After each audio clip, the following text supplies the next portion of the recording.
Tonight, the beginning of the end. The Bali Nine ringleaders transferred to the prison island where they'll be executed.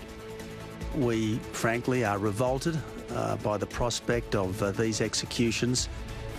Protest anger, thousands take to the streets in the fight for workers' rights.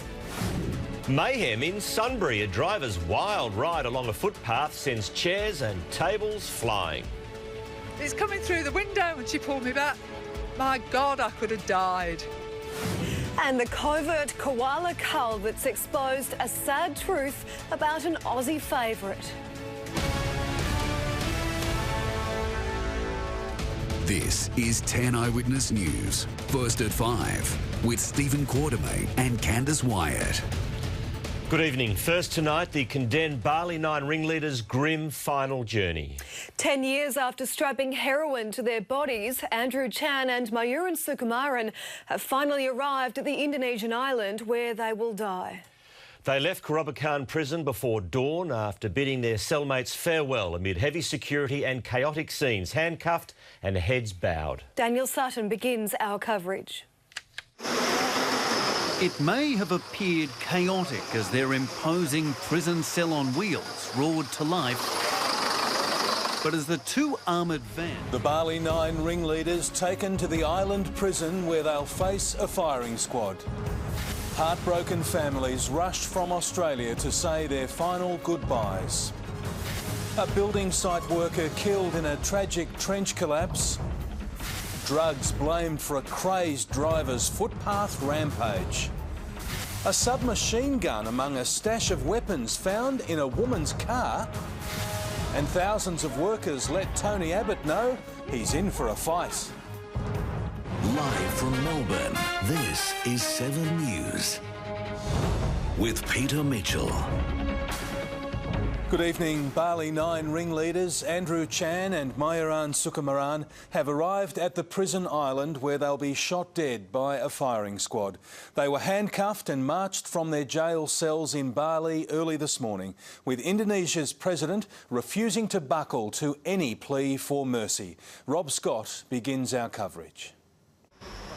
At 5:20 this morning, Bali time, the gates of Quartermain jail opened and out rolled 2 armoured personnel carriers, a wolf and a barracuda.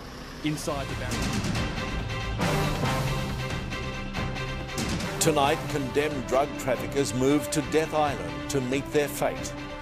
Tears for a worker lost in an earth mover tragedy in Cranbourne East.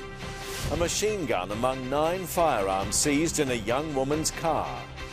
15,000 workers stormed the CBD to send a message to the PM.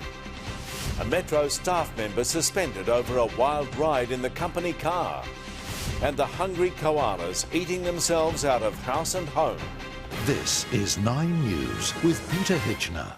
Good evening. After a highly coordinated operation, Bali Nine ringleaders Andrew Chan and Myuran Sukumaran have been transferred to Indonesia's execution island.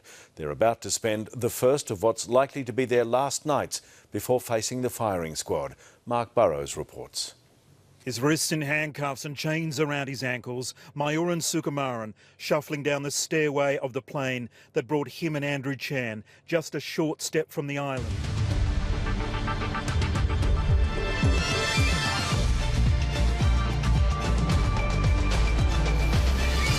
Time running out as Indonesian authorities move the Australian pair on death row to the place of their execution. A government back down on defence pay as Tony Abbott's barnacle clearing continues. Job fears on Melbourne's docks as the state government jacks up the rent by a factor of 8. This will make our terminal, Melbourne's terminal, the most expensive in the world. And hundreds of starving koalas culled near the Great Ocean Road. They were starving, they had no food, so it was a very humane way of putting them out of their misery.